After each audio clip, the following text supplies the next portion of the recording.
That's embarrassing. I think Trevor literally left right as. Aw. Trevor, come back. Trevor, come back. Well, okay. Well, this is we're we're we're gonna we're gonna figure this out, guys. I promise. Welcome everyone. I'm Omer. I'm Trevor. He's supposed to be Trevor. Where's the? Oh God. Okay, I think he's back now. All right, he's back. Trevor, what was that, bro? Live TV, Michael. What was that, bro? I literally right as I hit the go live button, bro left. I was like, hey yo. I hit the wrong button on my computer. Bro, you ain't even gotta hit no buttons.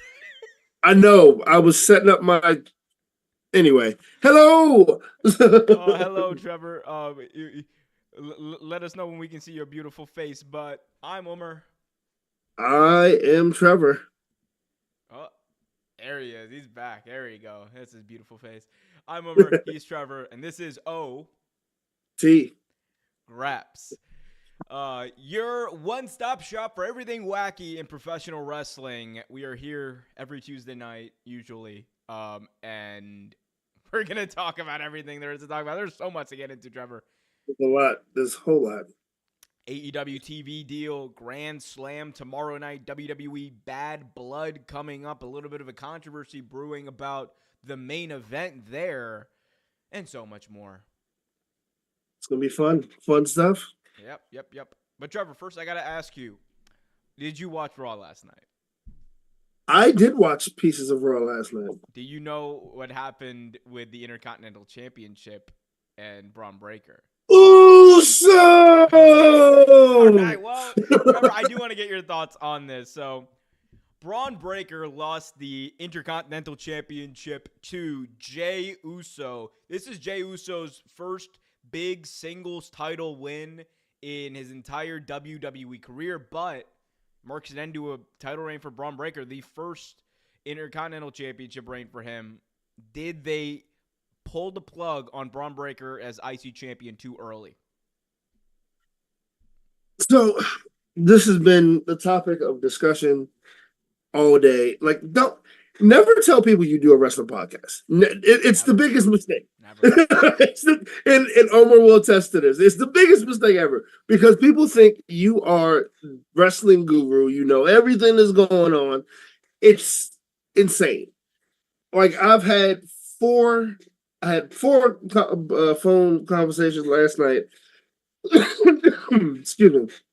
I had like text messages and emails and everything today. And I'm not even exaggerating. I'm serious. It's about people asking me about what I think about this. Now, here's the thing. Braun Breaker, amazing wrestler. We've talked about Braun Breaker, how much we like Braun Breaker on this show, and I really do love Braun Breaker. And honestly, great Intercontinental champion. But here's another caveat about it. You have Jey Uso, who has had title shot after title shot. Apparently 12 of them. 12. And has never won one. Not singles, anyway. So, do you put the belt on someone who is hot, as Jey Uso is? They sing his song on TV. You have like the memes of babies singing his song, of dogs even sing. Like, I'm not even kidding. Look it up. Like, they play a song when he goes to different events. Like, was it too early to pull it on Braun Breaker? Yes. But was it deserved? Yes. Like, it was definitely too early to pull it on Braun Breaker. I totally agree with that. I think if you do that with Braun, you have to have something bigger in mind.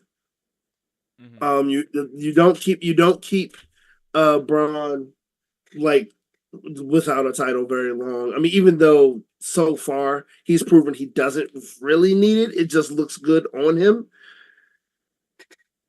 Eh, eh. But it Jay does need just needs some type of singles title some type of singles recognition. He's been wrestling by himself far too long to not have anything. Jey Uso as Intercontinental Champion.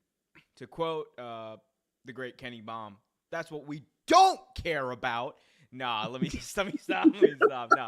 Shout out to Jey Uso. Very, very well deserved championship win. I want to say that first and foremost. Like, you look, no one acknowledged main event Jey Uso like Umar Q did. All right. Oh But yeah, I was. He should have. I still stand by this. Jey Uso should have won the championship from Roman Reigns at SummerSlam last year. That is a take that is going to get me scorched, and rightfully so, because you know what?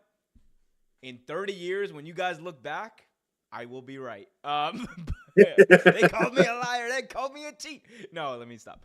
But in all seriousness, I acknowledge all of that. I think Jey is great. Part of me, though, it was a good, shocking moment, and if it ends up being a thing where, they hot shot the title back to Braun Breaker, that's fine with me. I think that's fine. Give Jey a moment. Get a surprise on Raw, a title change on Raw. God knows that show needs a boost in the arm right now. Absolutely.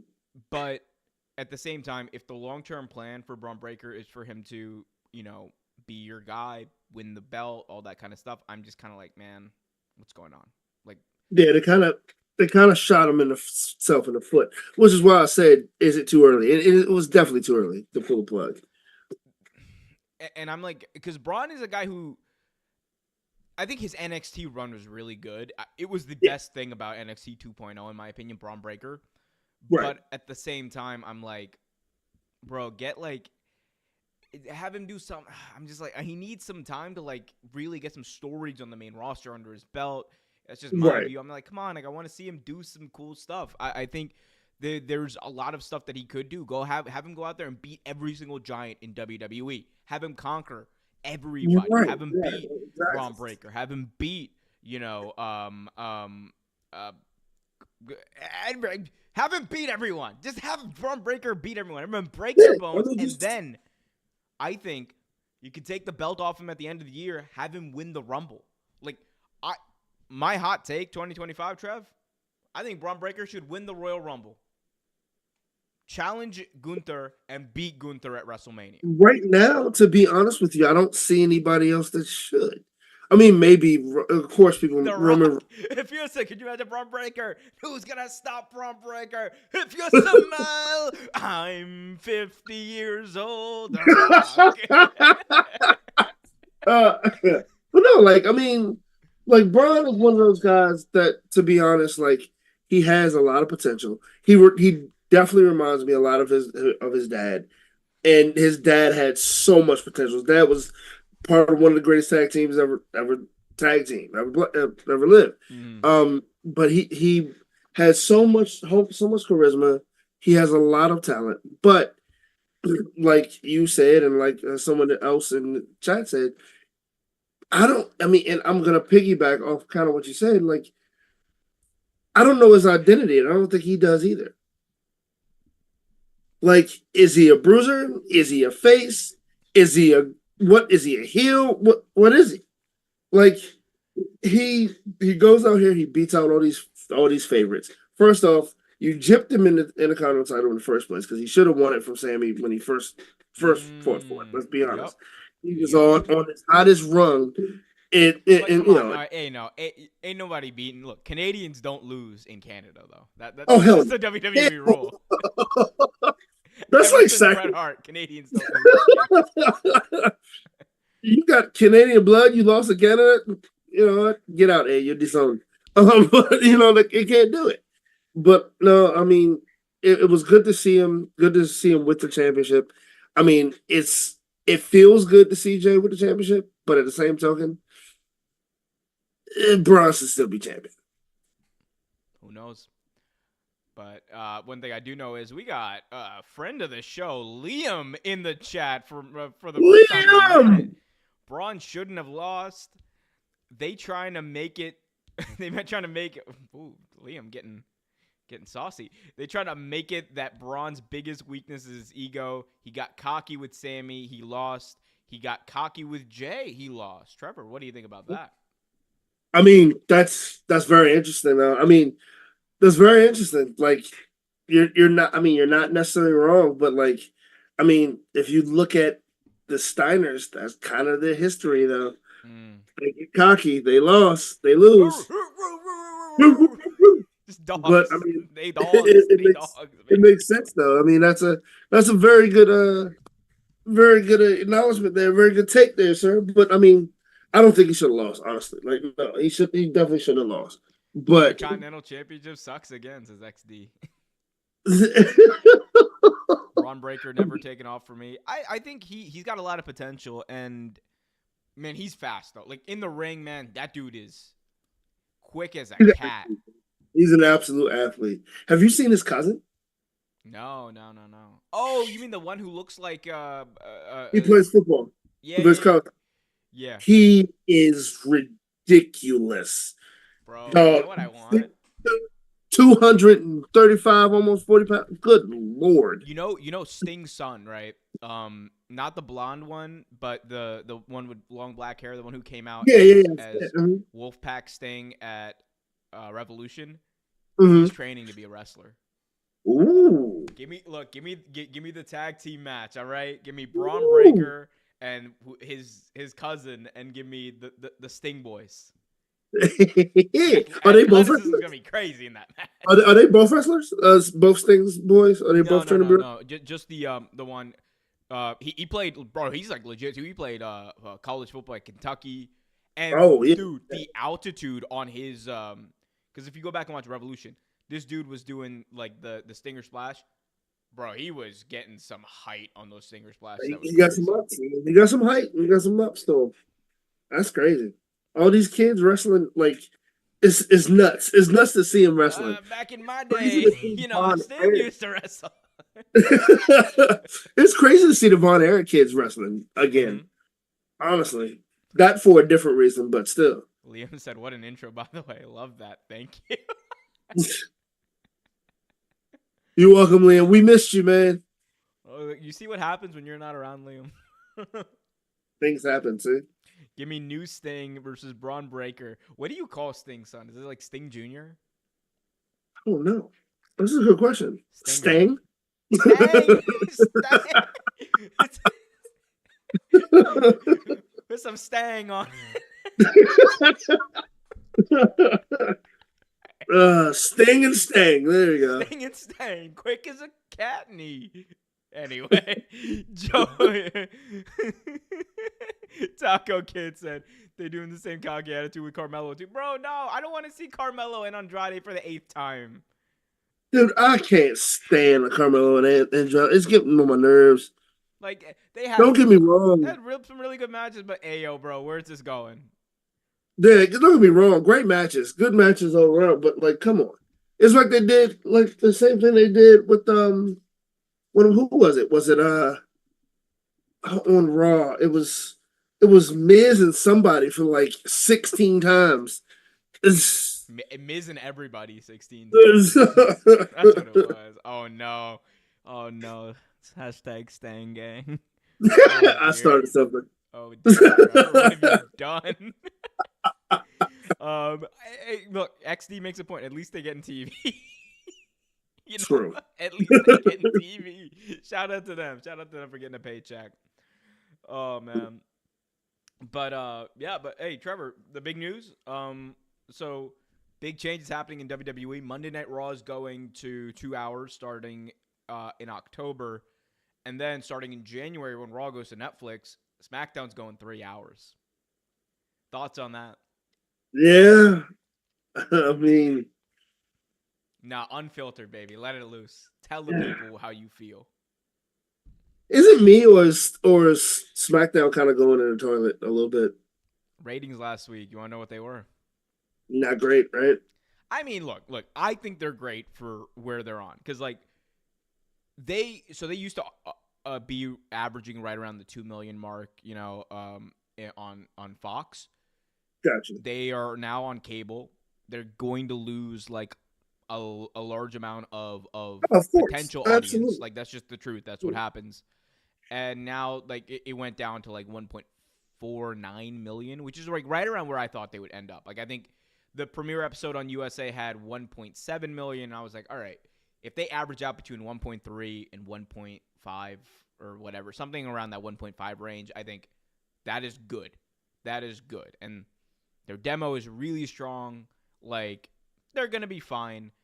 But here's the thing. When they do go 3 hours, that overall rating will come down. Because the longer your show is, you know, like, that's one of the things people don't think about. You know, your show is really the strongest, Trev, when you're at the peak, like when you're at the beginning. And then you'll see, like, quarter hours, people slowly drop off. That's kind of how television works, right? Unless you have, like, a big main event, like you know, massive main event, then it's different. But, like, with the 3 hour SmackDown, those ratings, like, I think they're going to dip a little bit more, which is, again, not a bad thing. It's just a product of being a 3 hour program. But you looking forward to the 3 hour SmackDown? Not really. Ah, come on. Well, what you mean? You don't want it. I mean, It's more content. I'll watch it to see what happens because honestly, I think it's going to make it a little stale. Honestly, I mean, I enjoy 2 hour program. I enjoy it. I'm old. let me watch my 2 hours and let me, you know, whatever. Even though I really don't watch Raw, and everyone knows that. I actually tune into SmackDown, but I don't really watch Raw. So, if you guys see me looking around, I apologize. I have a puppy, and he's being a puppy. So sorry. Puppies be puppin'. But yeah, like I mean, it's interesting that they're doing that. And Raw's going to go back to 3 hours after October too, right? Or when they go back in So we January. don't know. We don't know. I think this is complete guess on my part, but I could see a situation where Monday Night Raw is a kind of one of those shows because it's on Netflix. They don't have to be a set time. No, they don't. It could be 3 hours one week, 2.5 hours the next week, 2 hours. Like, I think between like 2.5 to 3 hours is probably what it's going to be. But like, I think that's a good thing. Like, have it be a show where it can end at any time. Right. You know? Right. You got that flexibility. And it is going to be live every week, of course, right? Yep, I'm waiting to see on Netflix. In fact, Trevor, I'm going to make a proclamation. Starting in January, I'm no more cable. No more YouTube TV, no more Sling, none of that shit. Well, for you or in general? For me. Because there's the potential here for, I mean, Raw and USA, or sorry, Raw and Netflix. I already got Netflix. I'm already paying for that. But now AEW potentially on Max, which we'll talk about. Yes. Bro, yes. that simulcast, I'm going to be, they're not getting my Nielsen rating. Because I have no Nielsen rating. Because I'm going to be watching on Max. Dynamite, Collision, all of it. I got no reason. Ain't nobody trying to watch SmackDown. like, starting in January, I will not watch SmackDown through regular methods. Absolutely not. Live. But we'll see. Dude, what happens. I don't know, man. What's up? I don't have cable now. Good. I don't have cable. I don't have YouTube TV. I don't have any of that. I have Hulu. I have Netflix, and I have Max TV. I have Amazon Prime as well too. But you gotta get Peacock, baby. Oh, I have Peacock. So you got all that. See, all that stuff. You ain't nobody. Why am I still paying for cable? Come on. Exactly, dude. Like honestly, all that I pay for now adds up to what I would pay for cable. But then, Trevor, where they want to screw you is they want you to still pay for cable. Right. Like, so dumb. Yep. Stop bringing me your toy. Liam is hilarious. Trevor, Trevor, this is a very pressing question. Is your puppy part of the staying gang? I think he will be. I think he will be. I think he will be. Jesus Christ, bro. The Sting Gang. The Sting Gang. Will Raw have adverts on Netflix? I believe so. Yes. Yeah, I think they might have to. Honestly, they will. I think they will. I think it's going to be similar to what you see on Peacock. There are adverts there. Yeah. Even during the pay-per-view, definitely. As part of the UK viewers, no thanks to 3 Hour SmackDown. Yep. Don't Yeah. step in anything, Trevor. Ayo. You got Logan James. Stephanie Baker shows up after Julia winning the NXT Women's Championship unless Baker challenges NXT Women's North American Championship. I think that's the money match. Julia versus Stephanie Baker. Have them immediately make an impact. Julia wins, Stephanie debuts, and then like that's the big like, oh holy crap moment. You know? Oh, I definitely agree. That's the money match. That's what people want to see. Raw 2050. Jesus Christ, they are not letting this thing go. Trevor, what have you created? This is my fault. Mello versus Andrade, best of 72, Mania 41. It can't be best of 72. It has to be an odd number. Unless Definitely. Oh, man. Show Puppy. Show Puppy? We'll sure. show Puppy. We can show Puppy whenever Puppy wants to be shown. Yeah, whenever Puppy wants to be shown, I will show Puppy. We will show Puppy. Because right now he's sniffing around. Puppy will be shown. Actually, I'm pretty sure Puppy was shown last show. But yeah, he was. But Puppy, a lot of people were. Look, you will get. Everyone will get the puppies. You will get the puppies. I promise. All the puppies. All the puppies will be shown. All the puppies. What else we got to talk about? Oh, you want to talk about Grand Slam? That's the thing that's happening. I thought that was what we were talking about. Well, let's get into it. Trevor, AEW Grand Slam from New York. We've got a bunch of matches to talk about. Obviously, the big dream match, Bryan Danielson, Nigel McGuinness. We got Young Bucks taking on Will Ospreay and Kyle Fletcher for the AEW World Tag Team Championships. Jon Moxley, Darby Allin going head-to-head for a title shot on the line. You got Mariah May, Yuka Sakazaki for the AEW Women's World Championship. Hook versus Roderick Strong for the FTW Championship. You got Prince Nana showing up to talk about Swerve. Jeff Jarrett, Hangman Page, Lumberjack strap match, and Kazuchika Okada, Sammy Guevara, Continental title eliminator. Oh boy. It's a lot. It's a lot. But Trevor, we also got to check in on the ticket sales. Ticket sales for this show, not great. Yeah, I kind of figured. Out of their current capacity, according to WrestleTix, is just about 7,000, and they've sold just over 6,000 tickets, like slightly over. So bad ticket sales for this show. There's no way to hide it. We're not going to lie to you and say they're great, but Trevor, it continues this correlation. You see a stacked card, but you see like diminishing ticket sales. What do you attribute that to? Like, why is AEW having such a hard time selling tickets? And it's interesting because the ticket sales have plummeted more recently, but the show was overall getting better. And like the product, I swear, is still getting better. I think, honestly, I think there are less wrestling fans and more wrestling entertainment fans, to be honest with you. I mean, that is true, yeah. I agree. Yeah, I think there are way more wrestling entertainment fans. You don't see a lot. I mean, even with the indie shows, you don't see a lot of turnouts with them like you used to back in the day. Like, I mean, they are some that do really well, and then there are some that kind of miss. I mean, and I honestly believe that is because, like I just said, there are more wrestling entertainment fans than there are actual wrestling fans. Like me and you, we're seasoned fans. We're not the casual fan. We want to watch the product. We want to watch a good product. That's why we watch AEW, because they have the better matches. They may not always have the better storyline. They may not always have the better. They cook right now. They have some of the best ones, but they may not always have that that pizzazz that some of the matches on WWE have. But the in-ring ability is always there. Like I can't speak. AEW is always, like, for as long as I know, but as far as comes to actual pure wrestling, has been up here. Like, don't get me wrong, you have some good wrestling matches in WWE. You have some good matches put on, but if you're talking about actual wrestlers, actual wrestling matches, you watch AEW. You don't watch WWE. There's more entertainment at WWE. But and I think that might have something to do with it. You can't really say it's all the women's division because the women's division has stepped up.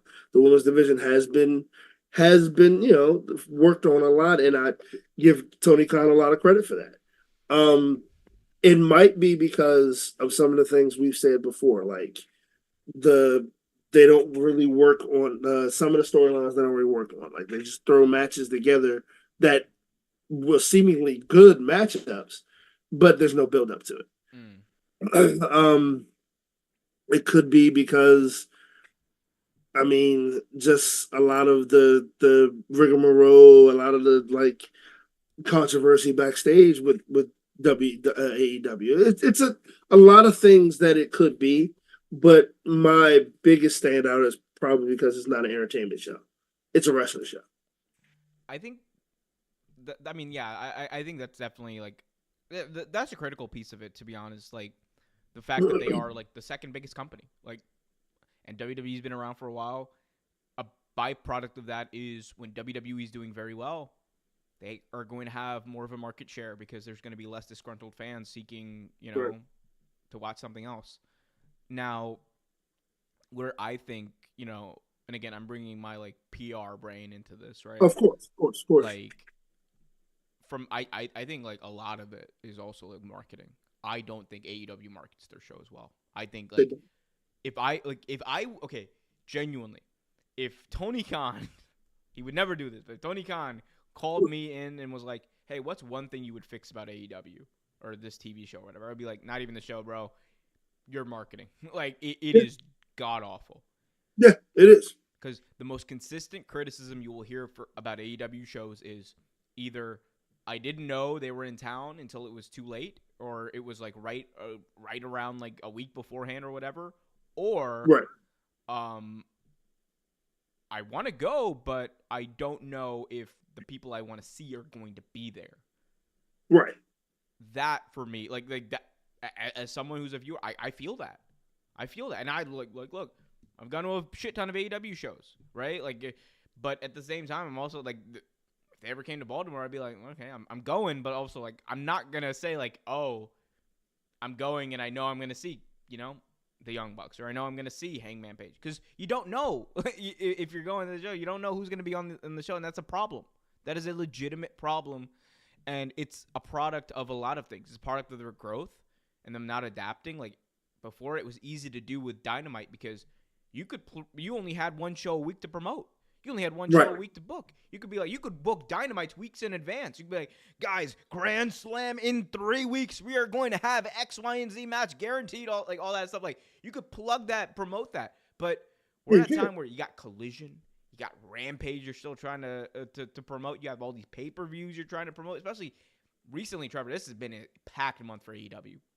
Oh, absolutely, dude. Like you're telling me you're trying to fit in like within almost like 4 or 5 week range. You're trying to fit in Grand Slam, AEW Dynamite 5-year anniversary, which is next week. That show is happening. Oh my God, we're old. All In, not claiming it. All Out, and like those are 4 major shows that you just did in the span of just a couple of weeks. So if you don't have the marketing, if you're not reaching the people in those towns, you can't be mad at the result. Because at the end of the day, it's good enough pro wrestling is not good enough. You have to do what they did, bro. You have to do what they did back in 2019 when AEW Dynamite was coming to town, Trevor. We knew absolutely. It was all over DC. It was a big thing. Like everyone said it. I remember the very first show, like you said, when they first came to DC, dude. That's all because I used to work at Capital One Arena. I've said this before, and they talked about it. They literally talked about it for like weeks. Like this is happening, blah blah blah. It's just a lot. It was just a lot. Like you're like, oh, what the fuck? Like when is this show coming? Like whatever, and this just goes to prove to you how big that show was. There were actually like stars, not like just wrestling stars, actual like stars, like the Kevin Smith and what's the name?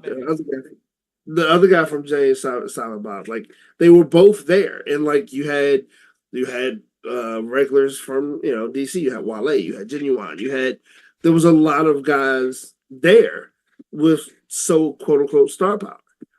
Like, and they came to see this new wrestling product.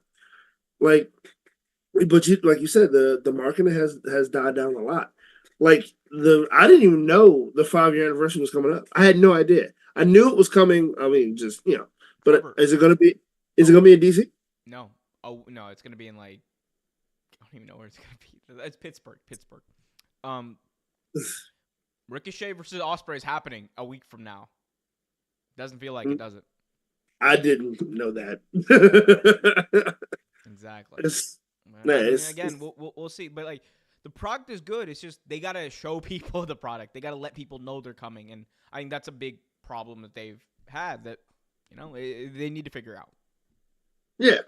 I mean, they'll figure it out. I mean, hopefully. But it's just I compare it a lot to WNBA. WNBA when it first came out was marketed a lot. The marketing for WNBA is not as good now at all. I mean, the product. I mean, these girls can play. You got some of the best female basketball, women basketball players in the world in WNBA, and it's good game. But no one will know that because no one knows they exist. Oh dear. They don't market it. Oh dear, Liam. Breaking news via Sean Ross F. As 2027, OT Graps will exclusively be shown on Stang TV. What did I start? Bro, I started trademark that shit. Stang Gang. Actually, that would cook. I ain't gonna lie. It would though. You know what? We'll talk after we get off there. Didn't AEW Didn't AEW a few years back advertise matches in advance? They would. Yep. And again, it was a lot easier to do when you're doing one show a week. When you add a Collision, you add in Rampage. It's like a lot of matches you're going to try to promote. Now, has it been confirmed that they're dropping Collision? That's what the rumor is. That's what I've heard. That's what the idea is. They're dropping Collision because, or no, they're dropping Rampage. Excuse me. Rampage, not Collision. Sorry. Yeah. No, Collision. The idea is Collision and Dynamite stay on TNT, TBS. The pay-per-views go to Max, and then Rampage gets dropped, and then potentially replaced by Shockwave, which I wouldn't mind because Rampage at this point is pretty much a dead brand. Rampage is Shotgun Saturday Night at this point. Velocity, baby, velocity. In velocity, it's not good. Like it's not good right now. Like it is what it is. It was what it was. It's not good anymore. Well, before we get into Grand Slam, since I mentioned it, Trevor, AEW Dynamite is turning 5 years old. They're having their 5-year show in Pittsburgh. Trevor, you and I had the distinct honor of being at the first ever AEW Dynamite in Washington, D.C. Definitely did. It was a night, man. It was definitely a night. 5 years later, looking back, man, how crazy is it? It's insane. Like, I remember having this conversation with you maybe 2 years ago, I think, and how they just pretty much rocket shipped their way into mainstream, and like we're here, look at us, and don't get me wrong, the ticket sales may not be great, but people still watch Dynamite, and they're still watching AEW. And the talent is giving them reasons to watch AEW. Like, there are a lot of talented guys on that roster. A lot of them. Some of them are still there from day one. I mean, Moxley was there from day one. That image of Moxley, like, sneaking up behind Kenny Omega at the first ever Dynamite. Dude, it was because it was so crazy because, like, so where I was working the hall. And where they had their little stunt in the back, that's where they're going. Like, dude, like the security guard, he DDT'd him, like, or whatever. Yeah, do the glass table. Yeah, that was right back by me, and like they were pushing all the way, like, yo, move, and like literally, like I literally had to grab one of my coworkers because she got pushed, and like they were just running, and I was like, yo, I almost got taken out. And then when Mox and Kenny came back, Kenny tapped me on the shoulder and said, "Good job, bro." And when he tapped his own shoulder, like, "Good job," because like, dude, like if we didn't act fast, we would have been like, and that lady would have been ran over. But like that's how quick it was. It was such a memorable night though. Like hot dogs being thrown at Jericho. Yo, shout out to whoever threw that hot dog. Again, I know who did Shout out it. to him. I'm actually friends. I used to work with a guy. I'm friends with him. Whoa, whoa, Actually, I whoa, think you whoa! know him too. Hey! Don't get my boy banned from Capital One Arena. No, I actually think you know him too. I'll tell you afterwards. Oh, there we go. Uh, but it is crazy though. Like, I mean, it doesn't feel like it's been 5 years, but so much has happened in that time. Because it like AEW Dynamite 2 is like taking so many different forms. Like you had like, the original era of AEW Dynamite, the pandemic Dynamites, which you could argue some of their best shows ever were during the pandemic. Absolutely. Dude, they performed so well. I think they did so much better when it comes to that than Raw did, honestly. 100%, yeah. Like it was entertaining, very entertaining. I mean, don't get me wrong, I still give Drew McIntyre all the credit in the world for putting that company on his back at the time he did. But yeah, I think they did better. 100%. And I think like, having people there, having some sort of an ambiance and like a vibe in the arena, that helped because those empty arenas in WWE, those are not it. Oh, they were not it. Bro. It was making you more depressed. I think. I think the realization that no one was there was more depressing than anything else. It is like anyone who says like, look, the worst WrestleMania of all time is WrestleMania 36, in my view. Oh, absolutely. Absolutely. Shout out to every single one of those people who worked their butts off to try to make that thing work. It just didn't. Yet the only two pieces of thing of the only two matches you can go back and really watch from that show are the cinematic matches, the Firefly Funhouse and the Boneyard. I almost said the Bones. The Bonesaw is ready, man. The Bonesaw. But the Boneyard match. Those are the only two things you can watch. It's like workshop, like AEW, dude. From like the first week, they're like, all right, we're just gonna have whoever's in the back, they're gonna be in the audience, and that's Pretty gonna much. be the ambiance. And then they had like all the wrestlers at Dark, they had like, and then they had wrestlers who like were big stars they weren't using, like MJF was in the audience, Sammy Guevara was in the audience, Sean Spears was in the audience, like watching the show. Like it added an element of like, oh, okay, like there's something going on, and they would kind of work that into a storyline too. Like I think like the legacy of Dynamite 5 years in is that like it's a show for wrestling fans that has a certain standard. I'd say, hot take, I don't think that there is a show that is held to a higher standard, a weekly television wrestling show that is held to a higher standard than AEW Dynamite, both from its fans and its harshest critics. Yeah. And I think that's something that can be agreed with because I mean even the whole so-called WWE fanboys, they even criticize it and hold it to a certain standard. Oh, John Moxley's just gonna bleed again. You running that into the ground. Like, come on, dude. Like I mean, but yeah, like I the funniest thing is, and I say this all the time, I've said this for years, the most critical fans in the world, not basketball, not football, not even movie fans, it's wrestling fans. Yep. They are the biggest hypocrites, the biggest critics, and half of them know absolutely nothing of what they're talking about. Be sure to hit that like button, subscribe, hit that notification bell, everyone. We're the other side, but and our viewership goes to 1. No, but I mean, look, you are right. There's like a lot of tribalism, and like one thing I'm really excited for, and we can talk about this when we talk about the AEW TV deal in a little bit, but one thing I'm really excited for is hopefully the talk of ratings it goes away, because if Dynamite is going to be simulcast on Max, ratings are not going to matter. No. once you make that much money a year, it doesn't. It's not gonna matter. Well, Trevor. Let's go back. Actually, before we do, we got some chats here. Chatty Considering the chat. new TV deal, they're doing very well. I think they are.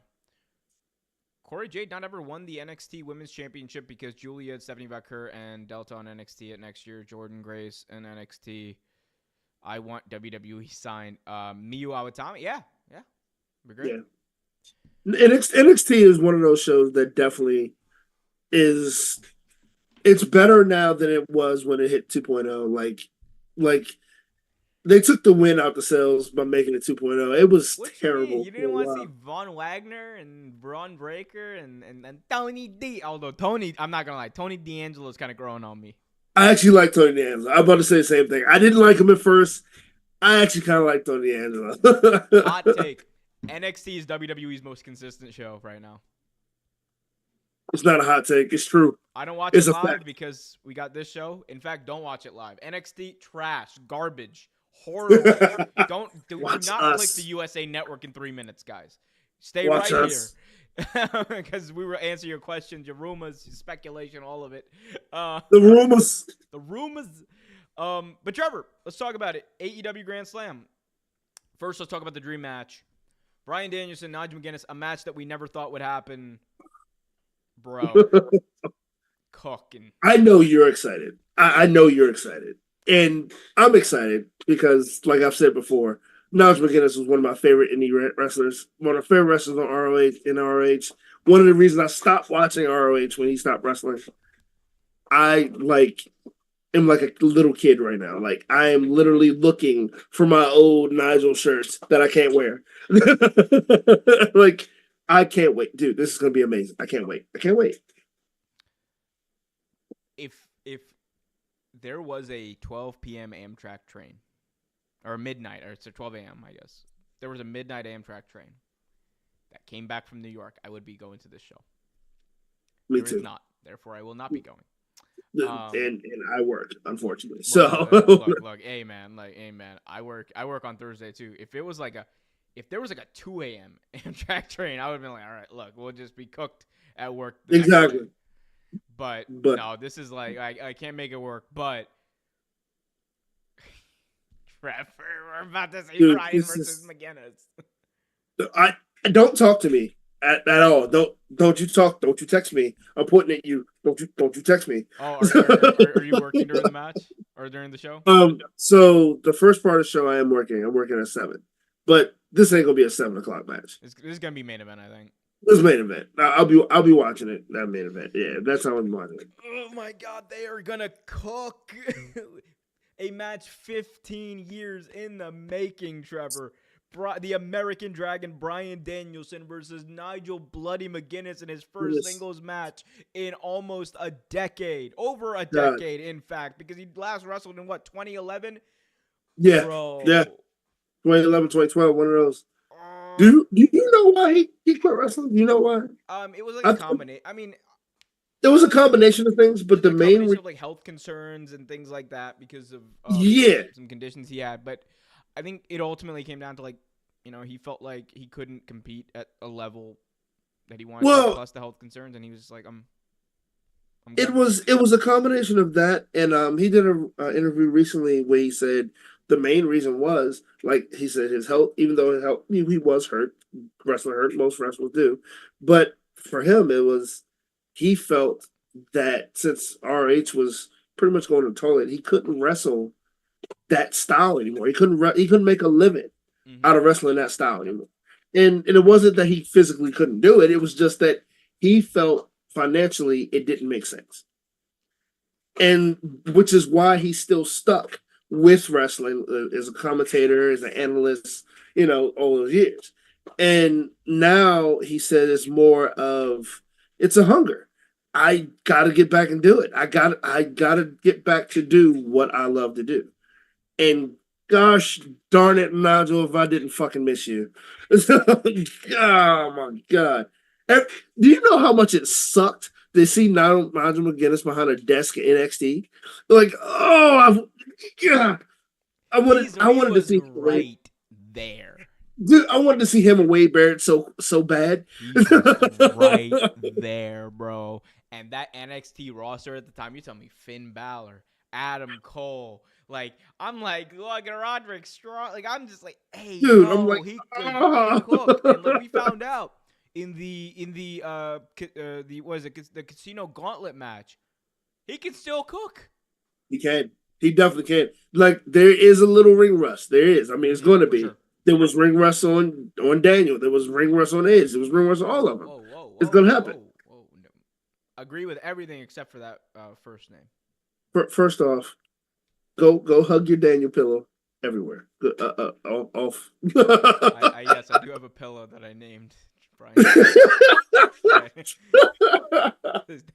Anyway. But no, like, I mean, it just comes with the territory, right? Like, I mean, you've been off for like a decade, like we said. Like, it just happens. But dude, this match is quite possibly going to be the best match shown on national TV with the besides the pay-per-view. This is probably going to be the best non-pay-per-view match seen on television. And if it isn't, I'm going to cry. Don't cry. Blue sky. It's going to be emotional. Nigel McGuinness, though, I can't wait to see what he does, man. Oh man, I can't wait.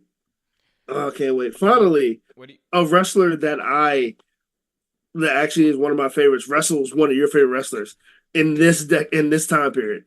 Good God! Besides Will Ospreay, of course. Yo, he's getting cooked, though. Yo, Nigel's getting cooked. He's so screwed. Like Brian Danielson's gonna make him wish he was still retired. I honestly can't wait for the the slingshot clothesline. I can't wait for it. I know it's gonna happen. I'm waiting for it. All right. Well, thoughts on that match? Who wins and why? It depends on what you're doing with Nigel, but I think Nigel wins this match. It depends on what you're doing with Nigel. It's a non-title match. Brian can afford to lose it. Like it's a non-title match. It depends on what you're doing with Nigel McGuinness or what you're doing with this whole situation. I think Nigel wins. Ordinarily, I'd pick Brian, but I honestly think this Nigel wins. Nigel freaking McGuinness makes it. While I agree, that makes a lot of logical sense, and I think you're cooking. You're cooking with that. You're not. Brian Danielson wins every match until the end of time. And this is why we love Omar. Brian Danielson, bro. Look at him. He's got kids. He does. I mean, so does Nigel, but like, come on, Nigel. I mean, yeah, I'm about to say something. Brian's got Buddy and Birdie. Shout out to Buddy and Birdie. All right. I love their names, by the way. Bree, Buddy, and Birdie. They're all bees in that house. Yep. Hey, Brian. Yeah. Let's move on to the Young Bucks and Kyle Fletcher and Will Ospreay. This is an interesting pairing here. Fletcher it is. It works well too. It actually really works well. Formerly in United Empire together, reuniting here. Don Callis family getting involved in Will Ospreay business again. No, of course. Trevor, I'm gonna go on a limb. I think Will Ospreay, Kyle Fletcher win the tag titles off of the Young Bucks. I think that makes sense. I think it makes sense because it sets up so many scenarios. So I agree with you. And let me cook a little bit because I'm in a mood, bro. Let me cook. All right.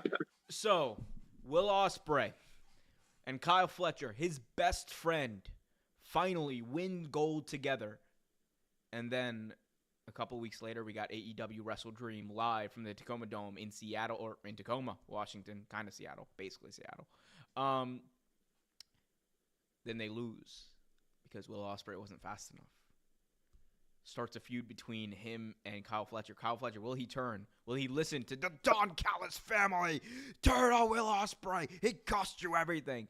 And then he does. And Will Ospreay loses his friend, but he also loses his belt. Because my prediction at Full Gear in Newark, New Jersey, Konosuke Takeshita will win the International Championship from Will Bloody Ospreay. Am I cooking or not? You cooking something. You are cooking something. Oh, bro, it's gonna make sense in like 3 months when it happens. It's gonna make sense. Trust me. You are cooking something over there, sir. What do you think, man? I think that makes sense. I do think that makes sense. Like I said, the Will Ospreay and Kyle Fletcher winning sets up so many scenarios. Like you said, Kyle turning on Will like losing the belt. It sets up a lot of future scenarios, and I like all of them. So I agree with you completely. Well, we got to talk about this next thing. Jon Moxley, Darby Allin, AEW World Title shot on the line. This was quite frankly not built well. No, it could have been built a lot better. It was. It really is built upon. Hey, you guys like Darby Allin and Jon Moxley. You want to see him wrestle, right?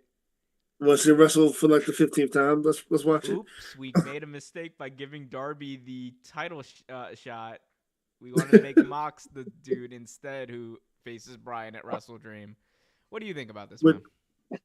Like you said, I think it's one of those things that it could have been built much better, and it could have been a great matchup. It could have been. It's not looking to be that, honestly, in my opinion. But what do I know? I mean, some people might like it or whatever, but I honestly think you could have made this match much better. Who wins and why on 3? Or who wins on 3? 1, 2, 3. Mox. Moxley, yeah. Yeah, it's Mox. Yeah, I mean he's beaten him so many times. If Darby wins, it's gonna shock me. But look, and if Mox brings in Shane McMahon, this is planting the seeds for the feud. Who it can is. jump off the higher structure, Darby Allin or Shane McMahon? The eternal wrestling question. The wrestling world wants to know. Darby Allin's gonna jump out of a helicopter. Shane McMahon's like, I'm gonna jump out of a plane. No parachute like shit. No parachute. Boy, money, money, money. Woo! Money. All right, let's go through the rest of these. Mariah May defending the AEW Women's World Championship against Yuka Sakazaki. It's going to be a good match. I don't think Mariah's title is really in jeopardy, but it's going to be a good first match. It's going to be a good match.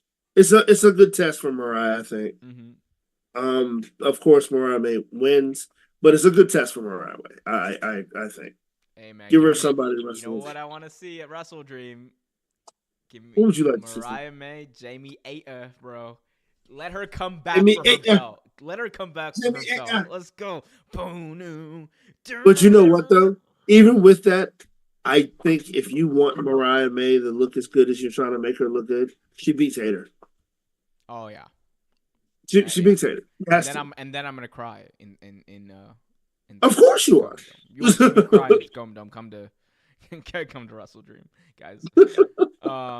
We got Hook and Roderick Strong FCW Championship. They're still going with this belt, Trevor. Unfortunately. Just for shits and additional thoughts, Trevor. Just for shits and giggles, Roderick Strong wins. Why not?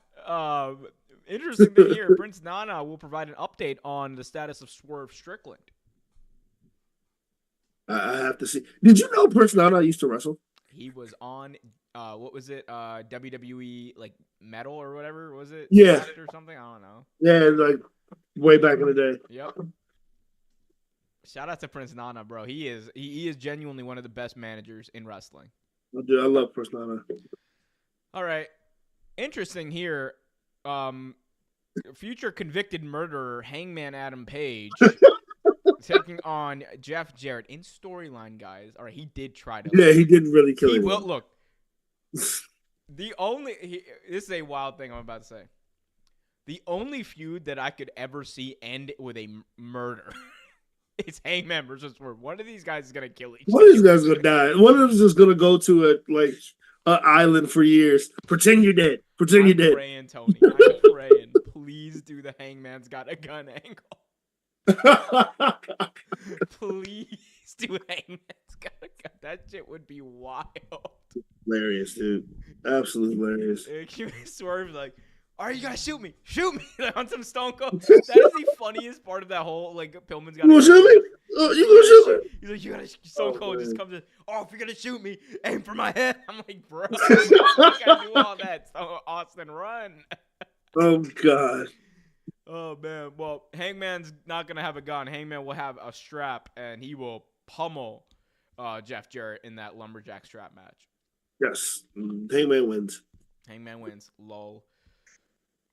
I don't even like. Shout out to Sammy Guevara. Gonna be a good match. Okada wins. Lol. Okada wins. Absolutely. Saraya rules, Trevor. Saraya taking on Jamie Hayter.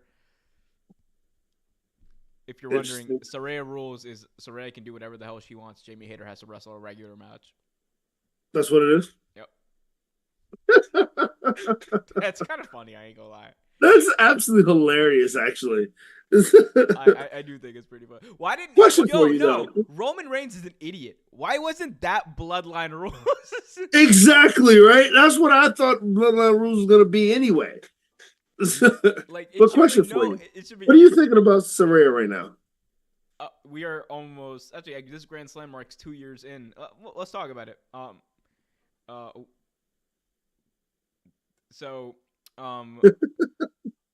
This Grand Slam marks 2 years for Saraya in AEW, and I'll be honest, I think her run has been not good. It's been bad. It's been outside of one really great moment at All In Wembley Stadium last year. I think it has been. What do you think about her performance? Do you think her wrestling has been bad, or do you think it's just been a bad run of matches? I think her wrestling's been fine. Like, there was some ring rust initially, but I think her wrestling is fine. Like, it's not what it used to be, but it's not like horrible either. She can wrestle a match. The bigger issue is she is a star. She's not. She has rarely ever been positioned as one, and she's been kind of jobbed out a little bit, honestly. But yeah, like none of her gimmicks, none of her stories, nothing like that have been. They never hit, and I think it's a combination of her, but also it's a lot of it's on the creative team. I don't think her creative has been great at all. I think I don't know if they really know how to write her. To be honest with you, like she hasn't been written for very well, and like you said, the creative has kind of dropped the ball with her. Like I don't know how you drop the ball with such a star, but like they've done it time and time again. Not them in general, just writers in general. But I don't know. It's one of those things. I hope it gets better. I do as her run continues, but I don't. Yeah, exactly. But I don't see it getting better. We'll see. I mean, it's right there, man. Like Mercedes and Saraya was right there, especially if you wanted to bring Mercedes in, like that would have been it, man. Like have them do the blow off match, have them do the match. I mean, they could probably still do it. It's not too late yet, but it might be. Yeah, well, yeah. I mean, yeah. Like, AEW missed the boat on a few dream matches. They missed the boat on Bryan versus CM Punk. They sure did. Oh my god, Trevor. I'm still mad at that, by the way. I'm still like, I cannot believe they were. How did you drop the ball on that? They came in at the same time. Come on, like the 2 weeks apart. Right, like they came in at the same time. Come on, dude. You could have done so much with that. Hopefully, man. Hopefully, Saraya is. Hopefully they figure it out. I want her to do well. I mean, her horrible views on certain things aside, genuinely, but I should say her partner's horrible views. I don't know if she agrees with them. Hopefully, she doesn't. But I don't think she does. But yeah, we'll see. But. I mean, it's just one of those things where you're just like, come on, like they could be doing more with her, for sure. They definitely can. She, like you said, she has the talent. They just gotta use her. Yep. All right, what else we got? All right, ain't nobody talking about the Jericho Society or whatever the hell that is. No one cares. I am the learning tree. Isn't this like the third freaking gimmick faction he's had in AEW. Fourth. Fourth. Wait a minute, it was what was the first one? The first one Inner was Circle. Inner Circle. Remember the Inner Circle Pinnacle, like The combo. Pinnacle, yeah. The Jericho Appreciation Society. Actually, no, fifth if you want to get look, whatever the hell that thing was with Hook. Jesus Christ. He had a tag team with Kenny Omega. I forgot what they called each other. I forgot what they called each other too. It was kind of funny. With the Winnipeg Bombers or something. Some crap. But yeah, I mean, if Trevor. Well, fun stuff. Why are you biting my shoe, you little miscreant? Because I like to. Oh, Trevor. Well, we did forget to talk about one match. Featuring friend of the show and current AEW TNT champion. Please welcome back with open arms to the program, Monsieur. Trevor, Monsieur Souton, comment ça va? How are you, good sir? Aren't you going to introduce me to the fans? Yes, this is, for those of you who don't know, this is Jacques Perry. It's Jacques Perry. Monsieur. Yes, Jacques Perry. Well, how are you? How are you, garçon? I'm good. How are you? Oh. So, next, so at Grand Slam, I am putting out an open challenge. Yeah, anyone in particular you want to face? I am a scapegoat. I will face anyone, and I will sacrifice myself at any means, and I will drive off in my boots with victory. Are you afraid of wrestling someone that might be a little too much for you to handle at the moment? Because you've had a lot of tough matches recently. No one is tougher than Jacques Perry. I got put in a headlock. Yes, you did. Yes, you did. And you are very tough, and a good wrestler, and a good friend of the show as well. Merci. So what's new with Jack Perry? What's coming up besides the Open Challenge? What's next? I am going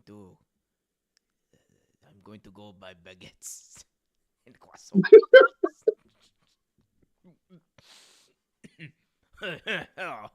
So I was smoking my cigarette. My first cigarette.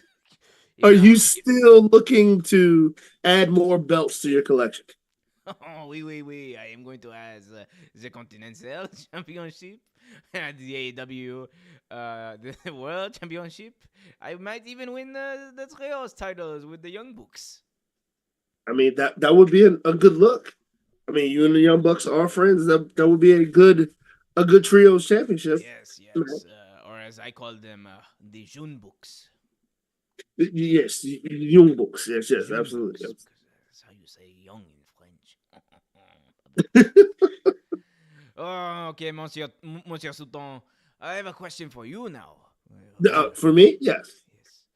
So recently, my immortal enemy for life, Tony Khan, he signed this TV deal. What are your thoughts on this? Is a TV deal? Yes, he did. He did for a lot of money, actually.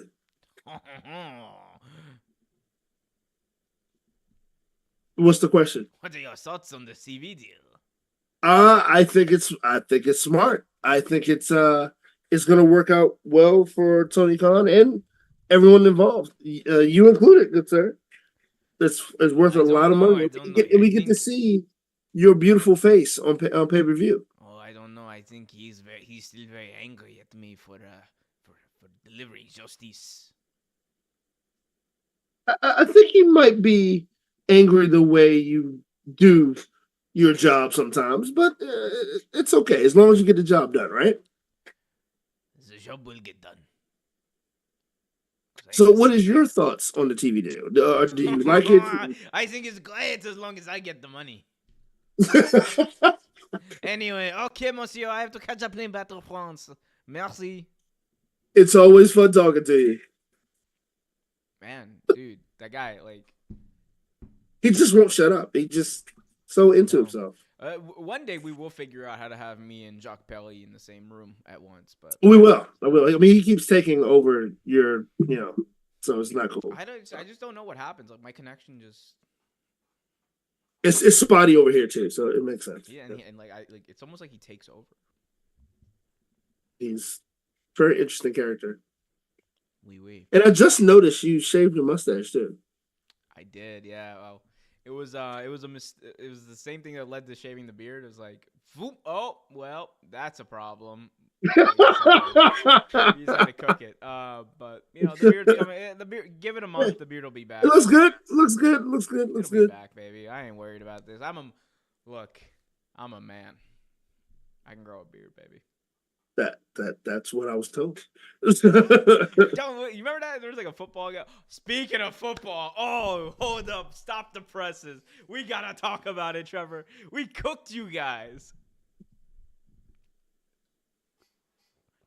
What makes this interesting to me, first and foremost, I think I told you a couple months back that as far as football, I was boycotting the Cowboys. And I still say the same thing. Yep. But what's funny is, as good as y'all looked in that first half, is as shitty as you looked in that second half. Yep. And dude, I don't get it. I don't get it. I don't get it. But we were just shitty enough not to blow it.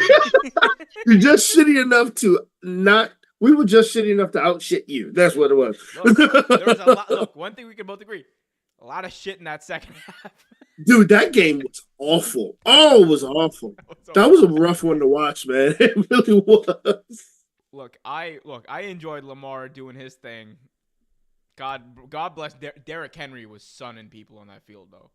Oh hell yeah! That defensive line couldn't do shit with Derrick Henry. That man was in the name of the Father, the Son, and the Holy Spirit. He was blessing everybody. Bless him.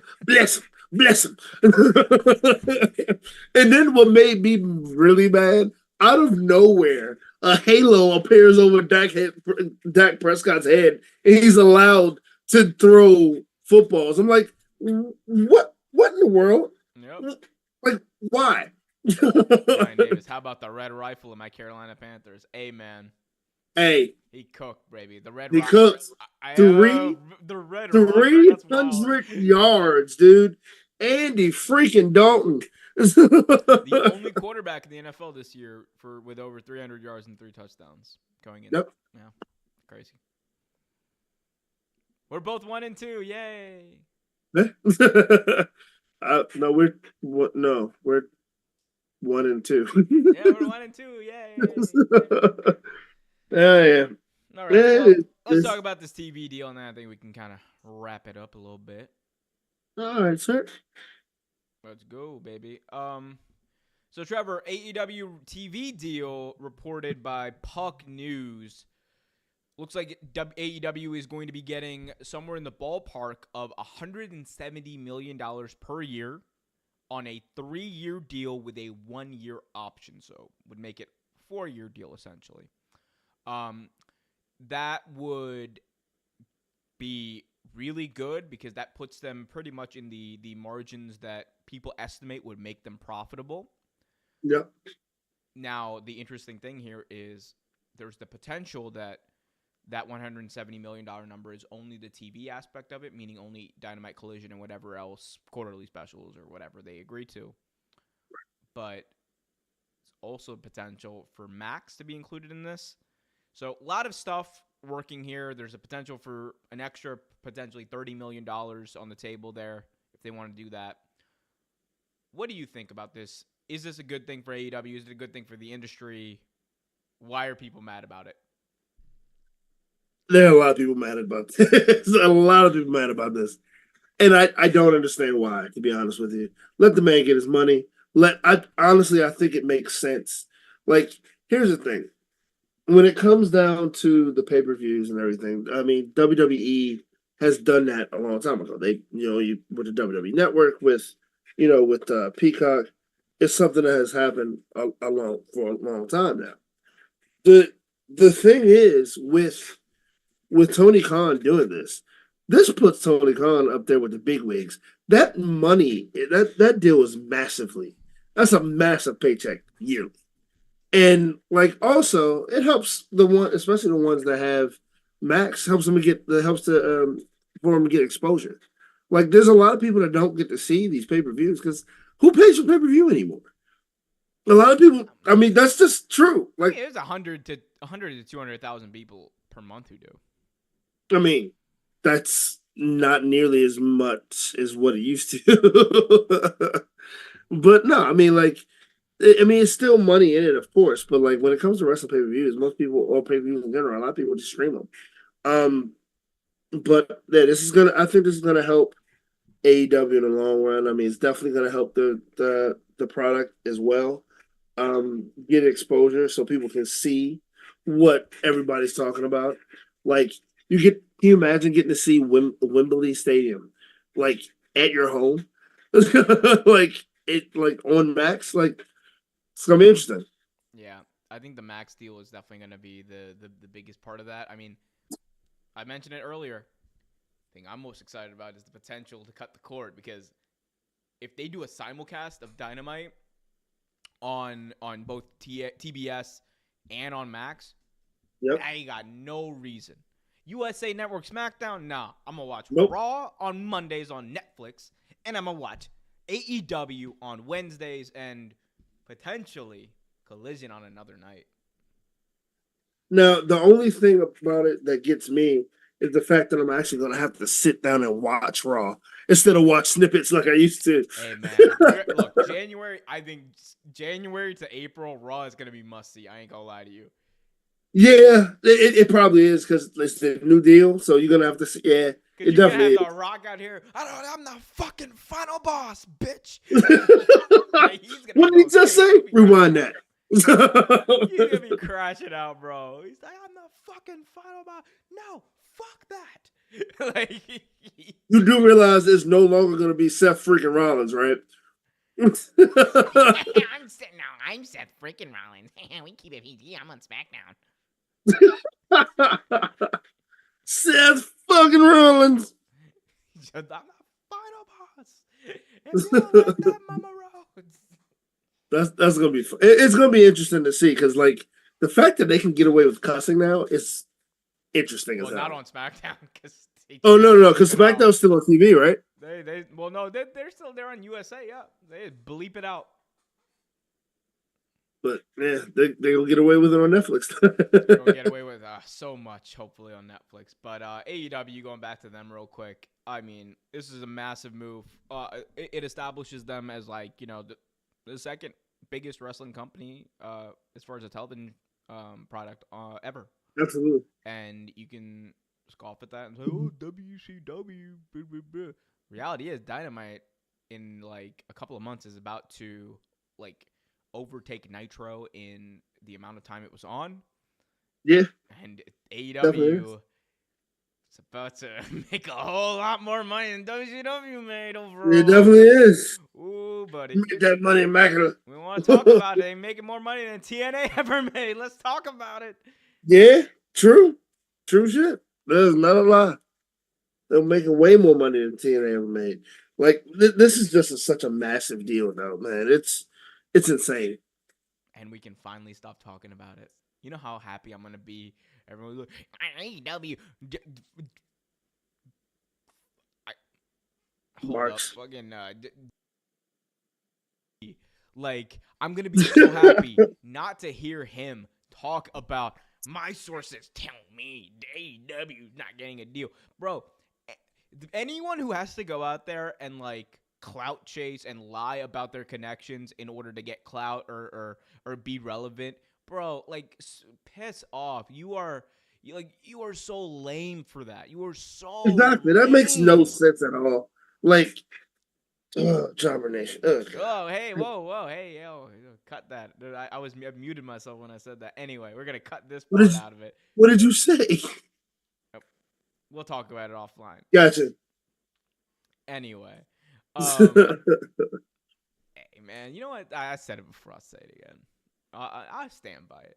Anyway, but this is massive. It means a lot for the industry too, as media rights are going to be a big thing in the next couple of years too, as streaming, I think, is going to play a huge part in wrestling moving forward. Oh, absolutely. Like it's the new thing, right? It's the new times, I guess you can say. It's what's big now. I mean, it definitely is going to play a big part in it. Hey man, laisse les bon temps rouler. Let the good times roll, good sir. Oh man. All right. What else can we talk about?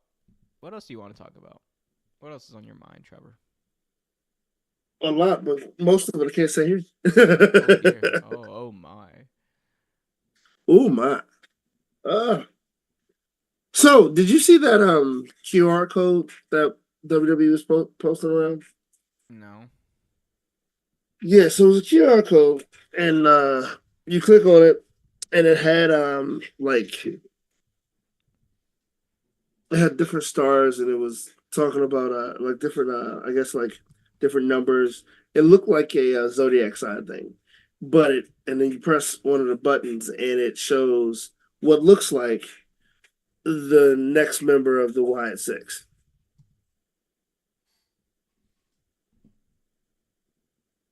So yeah. Tony D. Give me Tony D'Angelo. No gimmick change in the Wyatt. You know what's funny? Who it actually looks like? Now this is just speculation, and this is just me. It may not be him, but it looked like Otis. It looked his head, his hair. Otis? It looked like Otis, Could you imagine that? but That'd be wild. I don't know. I don't know. Who do y'all think will answer the Scapegoat's open challenge for the TNT title? That's a good question. That's a very good question. Who's not wrestling tomorrow? Um, I mean, a lot of people. Orange Cassidy, maybe. Orange Cassidy would be a good shout. I mean, here's what I'll do. I will give you. You know what I'll do? I'll give you my hot take, and I'll also give you like my more realistic take. My more realistic tape is it's going to be like I don't know. Like so, my more realistic tape would be like probably like you know, fuck, I don't know. You know what? Cuts. Give me Shibata. Give me Shibata. That's my more realistic take. My out there take is it's Ricky Starks. Sorry, that's dog stuff. Sorry. Sorry for what? My dogs were fighting. I don't know if you heard it. We didn't hear it. But I think Ricky Starks would be an out. Ricky Starks? I mean, I could see that. I could see that. Isn't he gone though? He's still signed. Mm. He's still signed. He's under contract. He is under contract. I mean, that would be interesting though. That would be really interesting. Even though I mean, I'm pretty sure it's not, but that would be a really interesting match. Ricky Starks. He was in New York, so Ricky Starks and the Scapegoat. That'd be a hell of a match. That'd be a hell of a moment. Could you imagine Shane McMahon comes out? Here comes the money. Here we go. Money so, talk. Do we know a time frame on when he's coming? You want my guess, or do you want like we don't know anything? In general, we don't know anything if he's even coming. All right, puppy. Oh, it's puppet time. Hello, puppy. OT Pups. OT Pups. Hello, sir. This is Gumbo. Hello. I want to go play for the Lakers, Daddy. He is Sting Gang. Sting Gang. You want my prediction? But yeah. I would say I think World's End is when I think this is like a long game for them. I think this is World's End if he does. Yeah, this is a long game. This is something if they do it right, it's going to be good. This is something that could be done if done very well, could like definitely make a big name for itself in AEW. Oh, that's a good shout, Edge.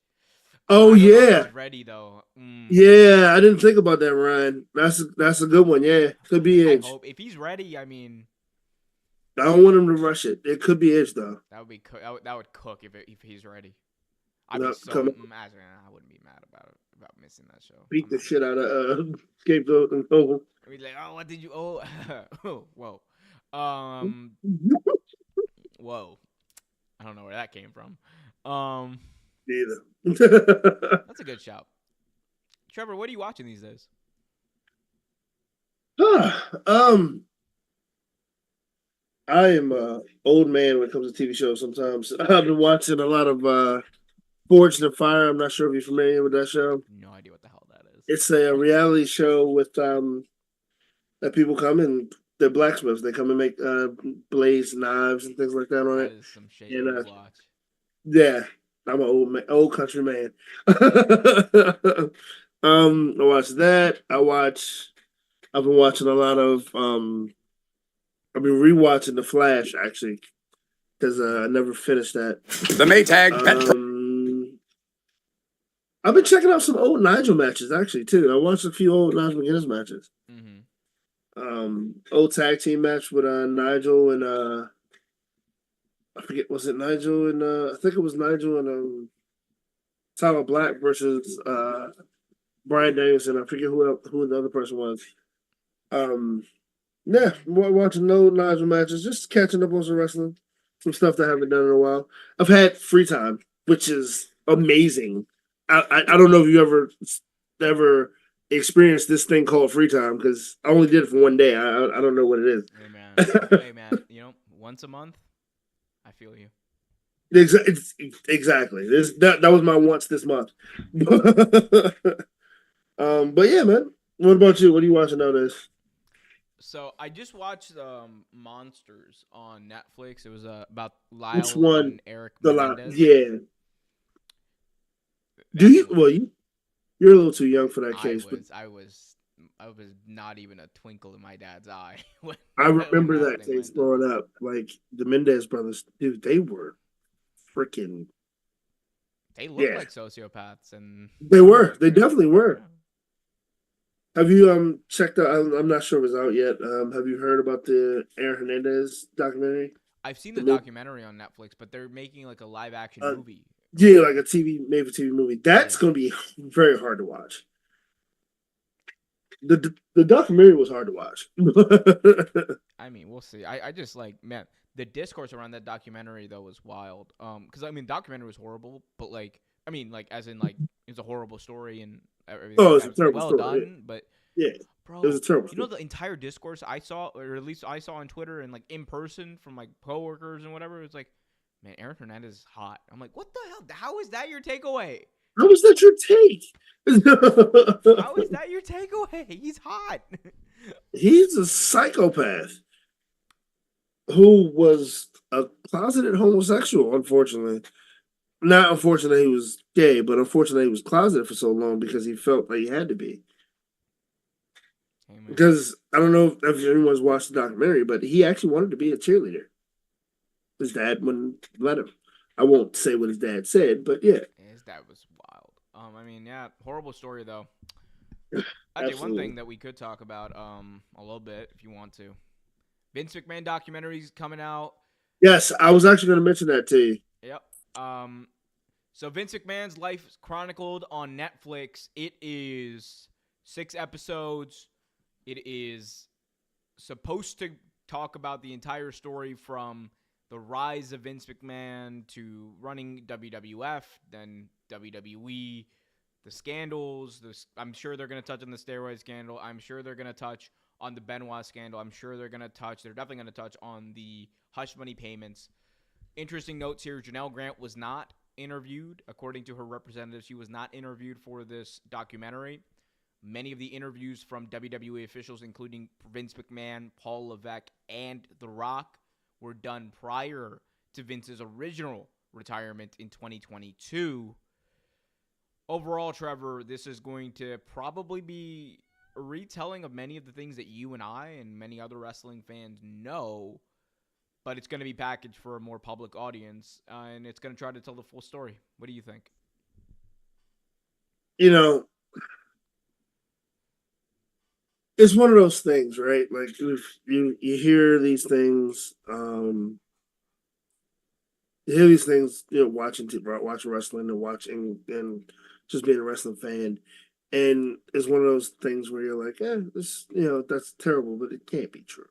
And then so many people come out, and you hear so many retellings of the same story, different sides from the story, and everything. And you're like, God, this guy's a monster. This guy's an animal.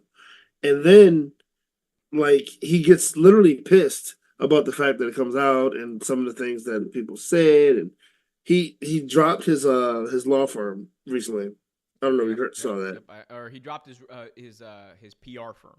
I'm sorry, PR firm. Yeah, PR firms recently, and he just joined them recently, like Yep. the past couple months.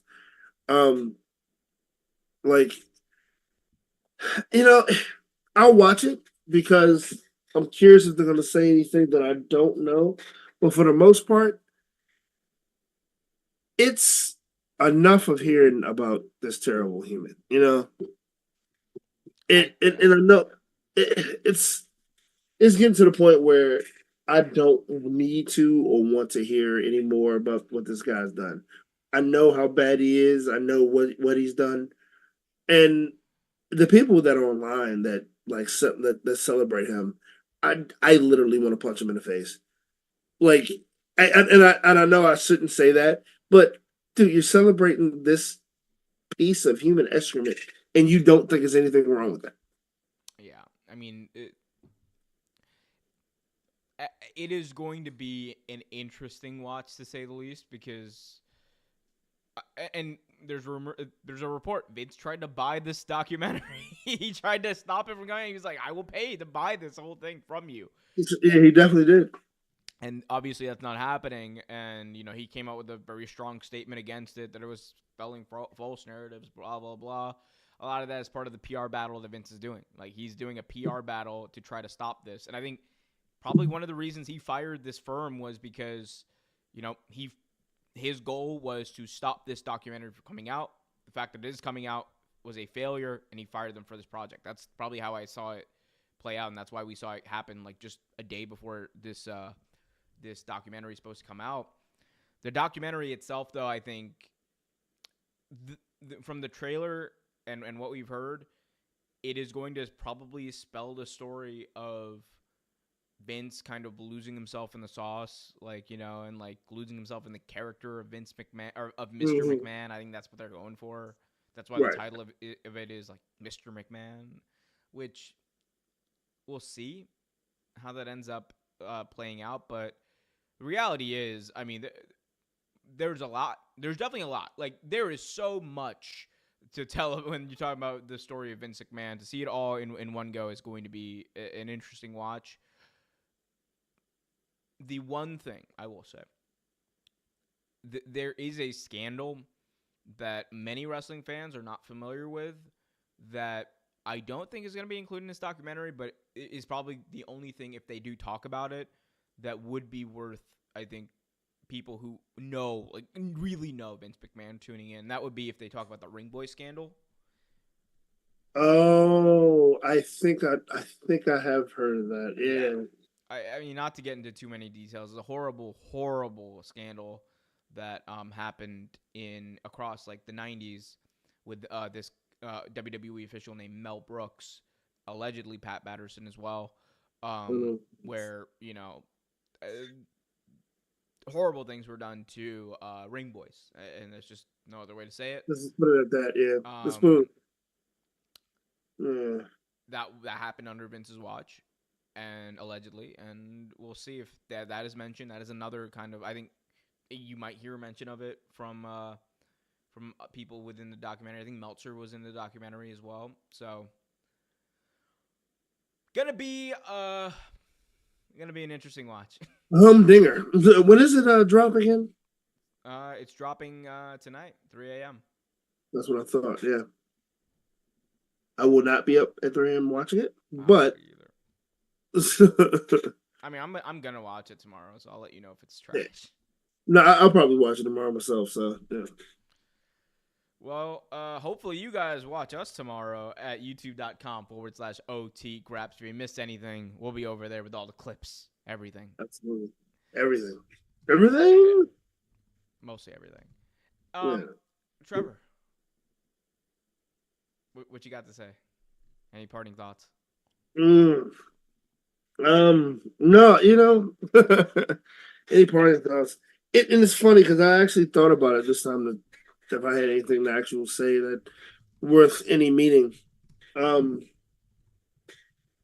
I had a conversation with a good friend of mine recently, and he was friends with he knew my family, and we always talk about some of the things my grandfather would say, like you don't need to leave a room or whatever, or not going to see you for a while, and he always said, "I'm gonna leave you with something, so if God forbid anything happen, you remember me for forever.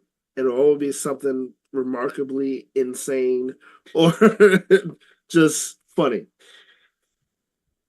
So, in lament of that, um, if and this is what my grandfather used to always say: if a bear shits in the woods, does it smell? And no one's around, does it smell?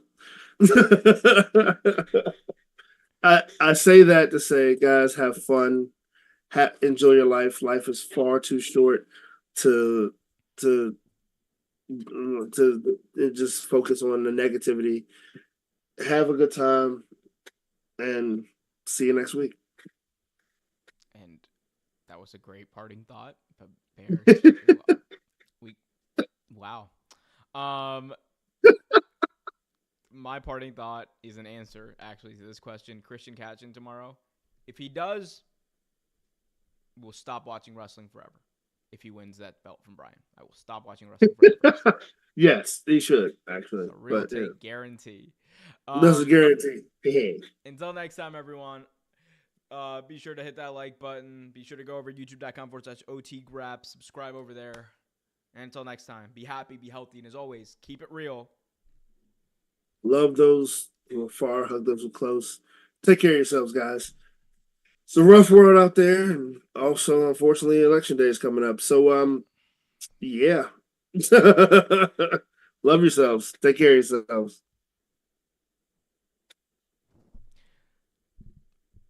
Vote in your local elections is what I will say.